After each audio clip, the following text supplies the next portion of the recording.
Hello and welcome to the Second Tier Podcast. I'm Ryan Dilks and we're joined on the show today by a man who's played 180 games in the Championship and played 180 games in the Premier League.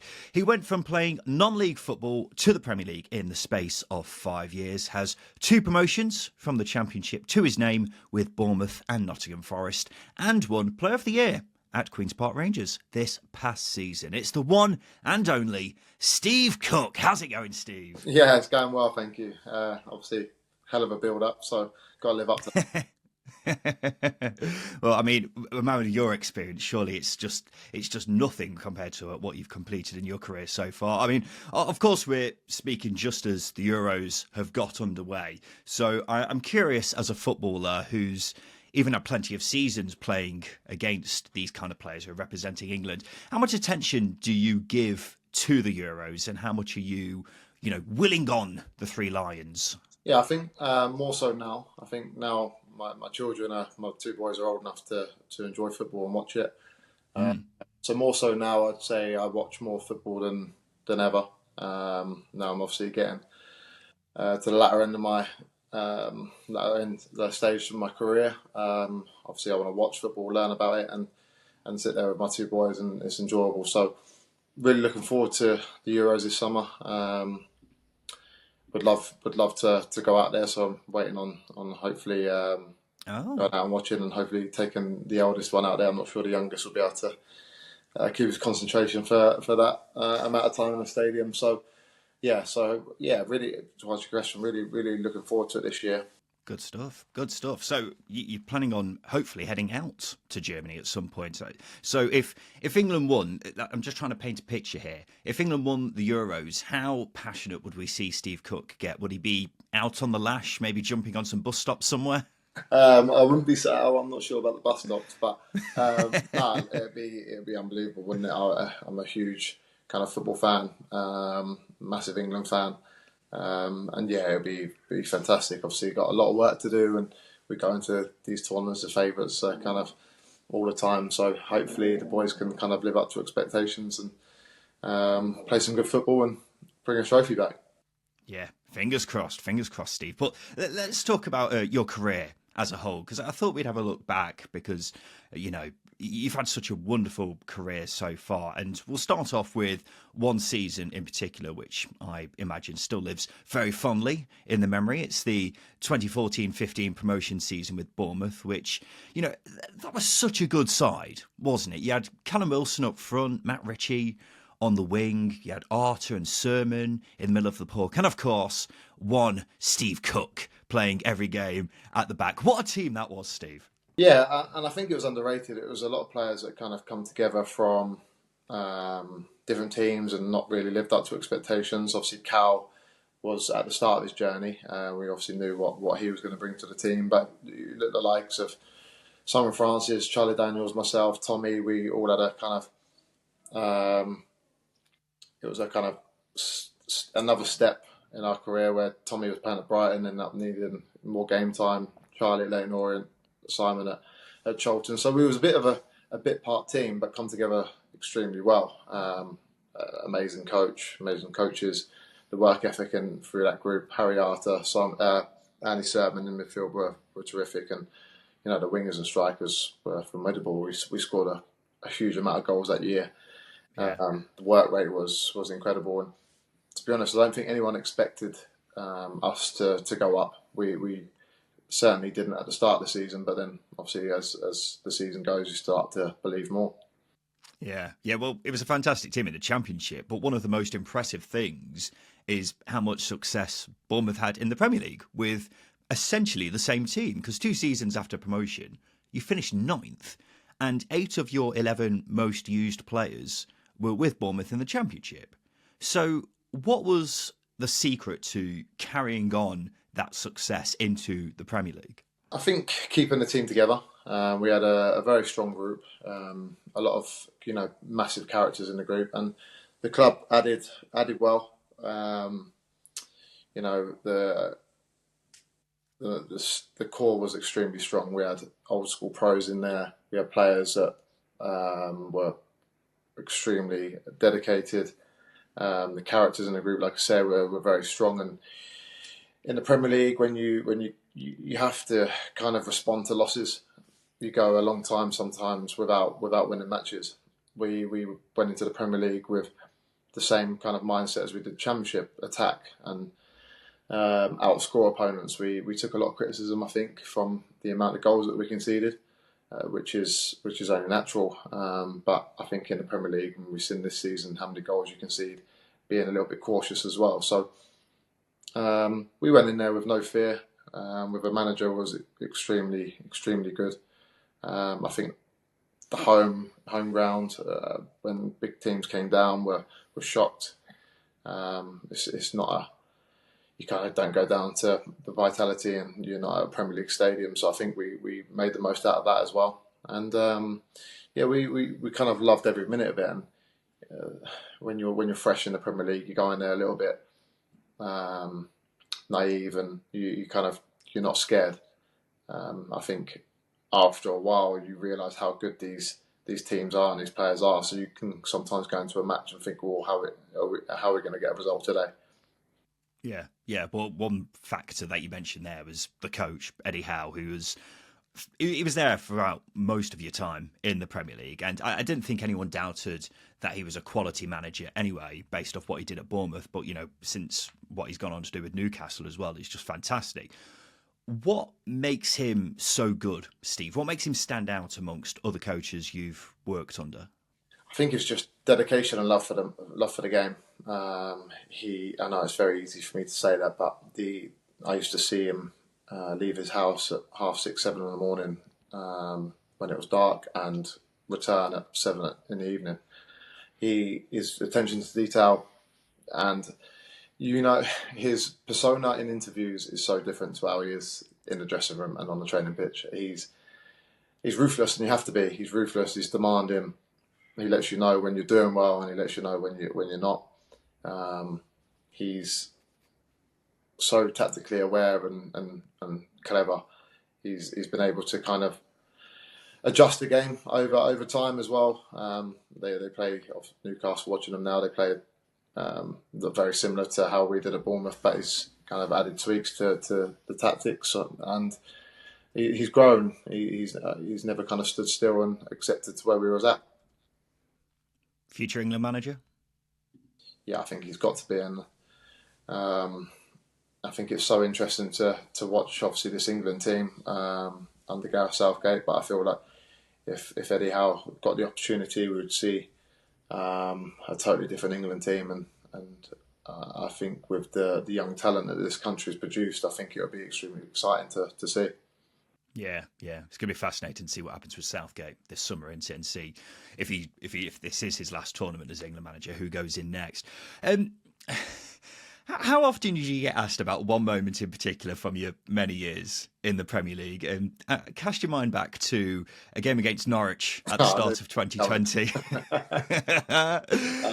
Aaron Ramsdale off his line. Norwich, I don't know which player it was, tries to lob Ramsdale, but up pops Steve Cook, flying through the air to pull off one of the most superb handballs you'll ever see. How often do you get reminded about that? Yeah, a lot. A lot by my children. They obviously watch a lot of kind of YouTube and videos of past Premier League matches, and obviously pop up for all the wrong reasons.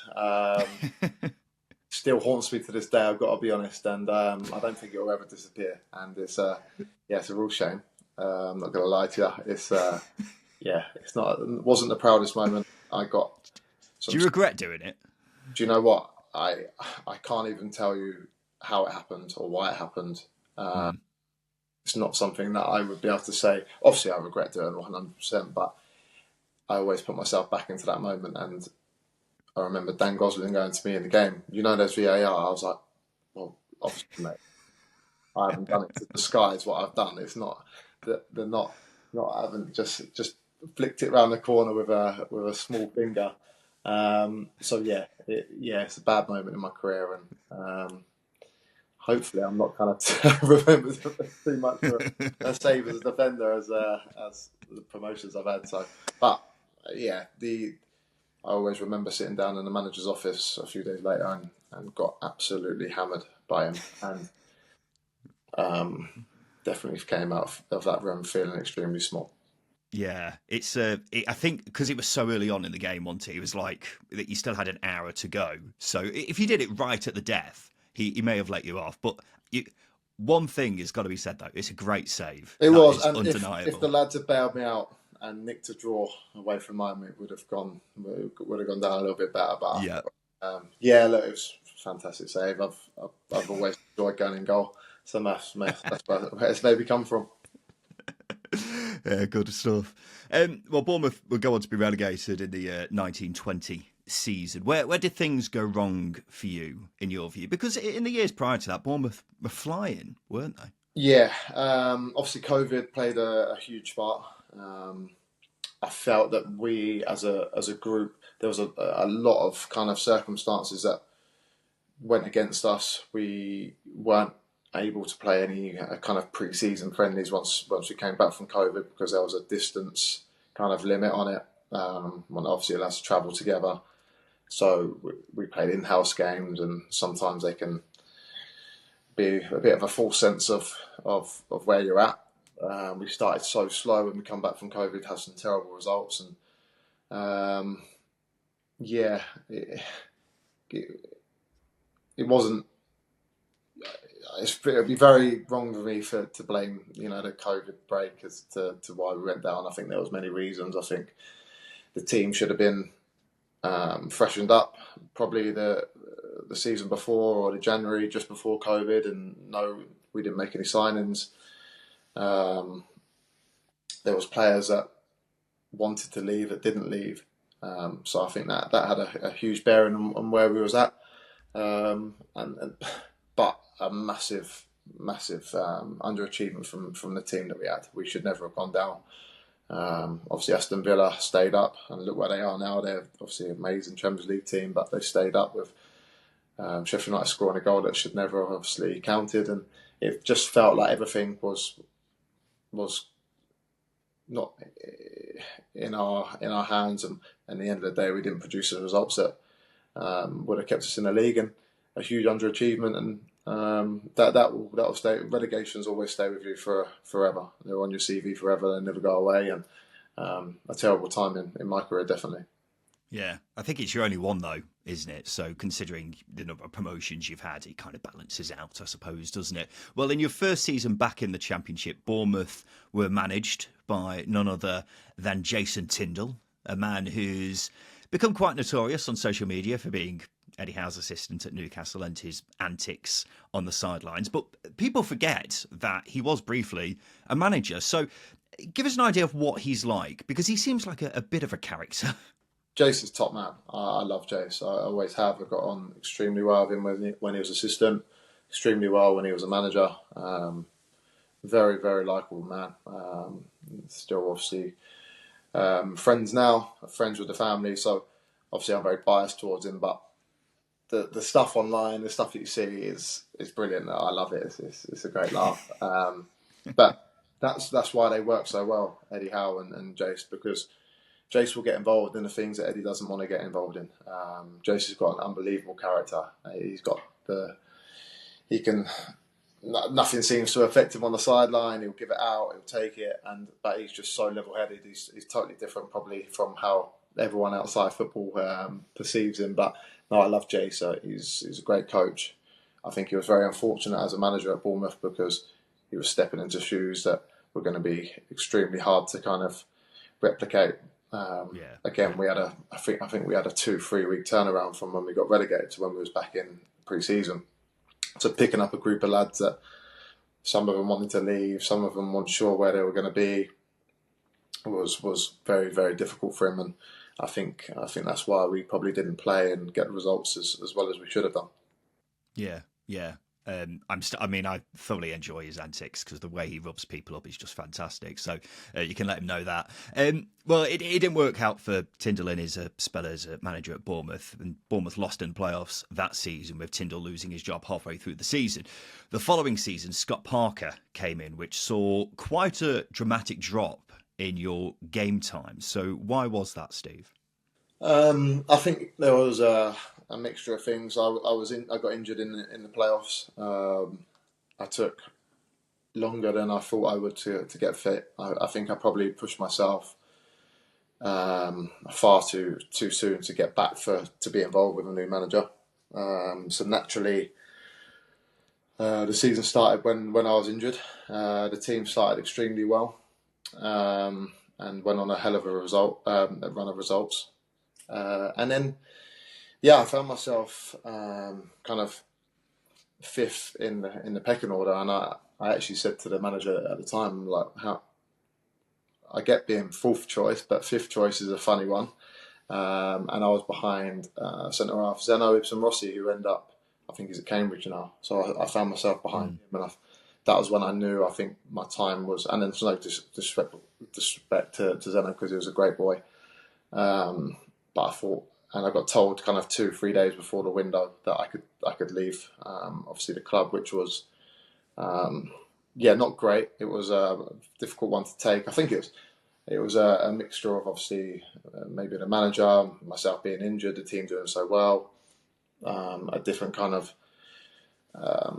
route that the club were going down at the time. And so I obviously didn't get a move in the summer window, because there was just no time. No, I wasn't expecting it. My agent wasn't expecting it. So it was just at that point where I could just train as best as I could, stay as fit as I could. And to be fair, the training was fantastic under Scott Parker.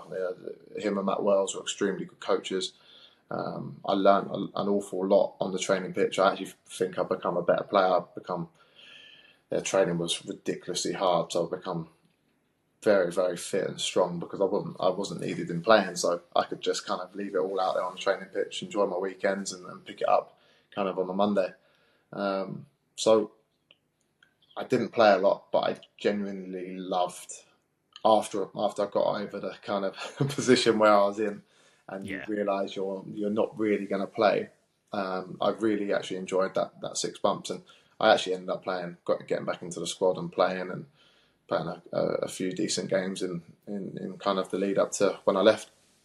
Yeah. I remember you coming back into the team, and it was against Fulham, because I remember that season quite well. And I remember saying at the time, Steve Cook had one of the best individual performances I've ever seen from a defender in that Fulham game, because you were like superhero, like it was unbelievable. And I mean, it worked out well for you in the end, didn't it? Because you got the move to Forest. So how did that move come about? You mentioned that you had found out a few days before the deadline that you were being made to move on. Yeah, so I kind of knew where I was going to be at. I knew that I would be leaving the club, obviously, in the January. I'd spoken to the guys involved at Bournemouth, and they didn't want me to leave. Obviously, I only had 6 months to run my contract. I couldn't really kind of take the risk in them not offering me a contract at the end of the season. So I thought I'd kind of strike while the iron was hot. I had a few options. Obviously, it was obviously between QPR and Forest at the time. I ended up going to Forest, and an unbelievable move, an amazing club, and I obviously at that point didn't think we was going to get promoted. We was 13th, I think, at the time, and I think the move come around by they were. I remember having a text off Sean McDonald. He was speaking to Alan Tate. Spoke to me after the Fulham game, and he said, "There's no way Bournemouth are letting you go after that match." And fortunately, the club were very respectful. Bournemouth, to be fair, I said to him in the end that I wanted to kind of move on because there was no real concrete contract to Bournemouth, and Richard Hughes, Neil Blake were fantastic with me. Obviously, I was there for a long time, but they didn't make it difficult. They made it quite smooth, and off I went. Yeah, well, you instantly became a regular at Forest under Steve Cooper. Only lost 3 games in 21 at the point after you joined. He's a bloody good coach, isn't he, Steve Cooper? Yeah, Coops he's a great guy. First and foremost, to be honest with you, he was a totally different manager to what I was used to. Though I've got to be honest, he was so laid back. wanted the players to kind of take control, which suited me as well because that's the kind of character I am in the dressing room. I thought when he rang me, obviously the day before I signed, and was like, right, do not kind of take your time in the dressing room, come and kind of make an impact straight away and get involved. So I thought, yeah, why not? Let's do it. And great coach, obviously come through the FA. Obviously had a few disappointments in his career, 100% as well. Learned from that, and we got on extremely well. And I got on extremely well with the boys in the dressing room as well from day one, and it helps. Obviously, my first game we beat Arsenal 1-0, and it always helps when you come into a team and win and contribute. And you almost I almost got kind of the respect of the group quite quickly. Yeah. I mean, that was a cracking team, wasn't it? And Forest ended up getting promoted via the playoffs, although there was a bit of controversy in the final. We're 2 years on now from that final, and Steve Cook, with you sat down in front of me right now, are you willing to be honest with me? And if so, how many penalties should Huddersfield have had in that final? I think they should have had one penalty. Okay. I don't think the Harry Toffolo one was a pen. That was the first. Don't get wrong. If the referee gives the penalty, I don't think it gets overturned. But I must say, I do think the second one was a penalty. Max Lowe on, I think, Lewis O'Brien. Yes. Look, I think any promotion season, for one, I don't think VAR should be involved in finals. That's you can't play a whole season with no VAR and then play VAR in the final. I think it's crazy. Obviously, we've seen it this year in League Two. We're in the crawling match. It's craziness because it's a totally different game with VAR. But I've got to be honest. I think the Max Lowe on Lewis O'Brien was a penalty, but that's history, and the clubs have gone such different directions now. It's actually really sad to see, and how much one decision can kind of affect a club. But that's football, and I still think it's so opinionated. The VAR it's still an opinion, someone's opinion. At the end of the day, it's never going to clear things up. Yeah, well, it's funny that you mentioned that, because after the final, during Forest's playoff celebrations, you got on the microphone in front of this massive crowd and said, "Thank God for VAR." Yeah. Are you aware that clip was doing the rounds a few months ago when Forest were going mad and tweeting about referees and Absolutely, VAR? yeah. Which I thought was a bit harsh, because I must say I was extremely drunk on the day. Second of all, I had no clue it was even being video recorded. So, again, extremely naive from my point of view. But at that point, you don't care. To be honest, I think the whole point at the time and bringing up my clip was irrelevant. It kind of didn't really make sense with kind of what they were putting across. But look, VAR is the best thing when it goes for you, the worst thing when it doesn't. It's always going to be the way. It's probably shouldn't have done it. But at the end, it's like the Bournemouth Norwich thing with the handball. I didn't really know what I was doing on either. So that's my. Well, obviously Forest got promoted that season, and then in the summer we saw this ridiculous influx of players coming in. I don't have the number in front of me, but Forest signed pretty much everyone. I think even I was linked to the move at some point. So when you're a player and you see the club signing a new player every other day, what's that like? Because it must be a bit mad seeing all these new faces around at training. Yeah, it was. We knew there would be a lot of players coming in because so many left. Obviously, we had a lot of loan players. We had players that were out of contract. We had players that were naturally going to leave. So the squad really did need a lot of players. None of us obviously thought the amount of players that came in would happen, because we had players obviously signed and never turn up.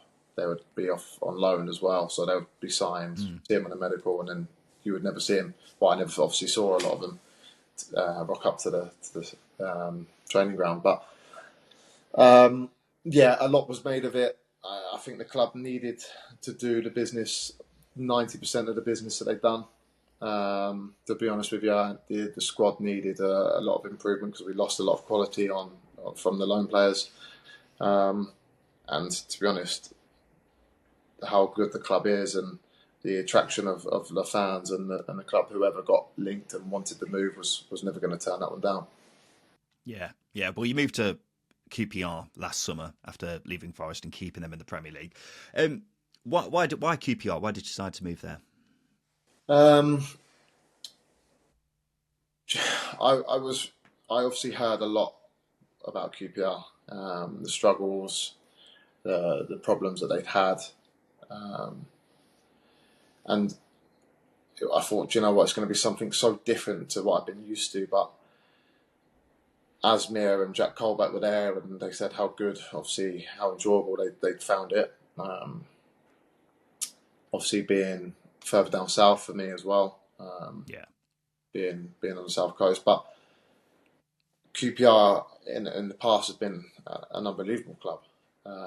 I was obviously, you hear things. I watched the pre-season games. I watched the first game against Watford. And thought, cool, maybe I was having texts and phone calls saying, "Are you sure you want to be going to QPR?" And I was set. As soon as I knew that I could go there, I did. I had to take obviously a big pay cut to go to QPR. I had another year left on my Nottingham Forest contract, so it was something where I was desperate to do. I wanted to play football. I felt wanted by the club. They done a lot to get me in because they had financial fair play issues. So yeah, I think the pull of and speaking to the people in charge and what they've got planned, hopefully for the club in the next few years, to feel wanted again after not playing for 6, 7, 8 months at Nottingham Forest was a huge part, and I like a challenge. It was, don't get me wrong, it was a challenge that I thought was a lot easier than what it turned out to be. I absolutely love it at QPR. I love it, and it's one of the most happiest I've been actually playing football. Yeah, well, you mentioned that it was a challenge, and it was definitely a challenging start, wasn't it? They only won 8 points from their available 42 at the start of the season, did QPR, and it led to Gareth Ainsworth losing his job. Why did things go so badly under Ainsworth? I think it was a mixture of things. I think the way they ended the season the previous year, the financial problems they were a lot of players left. I think there was a big change in the squad, really. I think there was only... The squad wasn't big. In a championship season, it's very, very difficult to kind of keep all your players injury-free, suspension-free. I got on extremely well, the manager, so it was very difficult for me to read and hear and be on the receiving end of the results that we were on. I know for a fact it was his dream job. He was done extremely well. The club stayed up obviously the year before. I don't think the squad was probably the squad that he would thrive under. Got some big characters in that group, some very good, extremely good footballers, but I'm not sure that they were kind of his footballers, and it's very difficult. It's very difficult, and when you lose in, when you're used to losing, it's so hard to turn it around. I got injured for a lot of period of time under Gaz. Jack Colback was injured and suspended. Morgan Fox was injured under it. So out of the 5 players he brought in, 3 were hardly available. Goals we found very hard to come by. And sometimes when it don't go for you, it don't go for you. And he was up against it, extremely up against it. And I really felt for him. And I think he would be very honest and say it was probably the best thing for club and him to go their separate ways. And I've got no doubt that he'll be a very successful manager. But yeah, sometimes things just don't match up. Yeah, well, it didn't matter in the end because QPR stayed up after bringing in Martí Cifuentes, who has done a wonderful job, hasn't he? QPR have won the 9th most points in the Championship since he came in October. They were 23rd when he came in, finished 18th. How good a coach are we talking about here, Steve? Because he's been getting rave reviews, hasn't he, since coming in at QPR? Yeah, the manager's very, very good. Haven't been on the end of too many kind of managerial kind of sackings and new meetings, but his first meeting that he took with us kind of set down what he wanted. He was extremely strong. He's got a really nice kind of nature to him. He's a very similar kind of mindset to, or the way he comes across in interviews. He talks very well, but on the training pitch he's very strict, very on it. He's got very good methods. Xavi, his assistant, is a great coach as well. One of the nicest guys you'll meet in football. So they kind of got a really good kind of balance to how they work. And to be honest, they came in and just done their basics. I feel that they've got layers to kind of add to this team, add to their squad, which I'm really looking forward to in pre-season, because the amount obviously really improved in a small space of time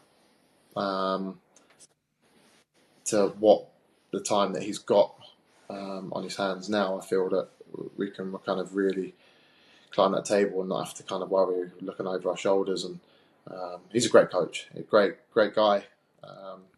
I think he's got a very, very successful kind of career in management ahead of him, and hopefully, the club can keep hold of him for a long while yet. Yeah, well, he's been one of the main reasons why QPR stayed up quite comfortably in the end. But of course, your performances and your heroics as well really helped. I mean, some outstanding performances, a couple of goals. You even nearly scored a bicycle kick, didn't you, Steve? How annoyed were you about that one getting cleared off the line? Yeah, I was devastated, and his dad works at the club, Paul. So that day I was straight up to him. I was thinking, "What is your boy doing? How is he doing? How is he clearing that off the line?" Darnell Furlong for anyone who's watching. And to be fair, he was fantastic that night. So no surprise he cleared off the line. But no, yeah, I love the season. I've loved playing for the club. The fans have been. Bear in mind, I don't think they won a home game. We won a home game for 10 months. Turned up every week. I think we got booed off once in them times, and we'd had some stinking performances and results.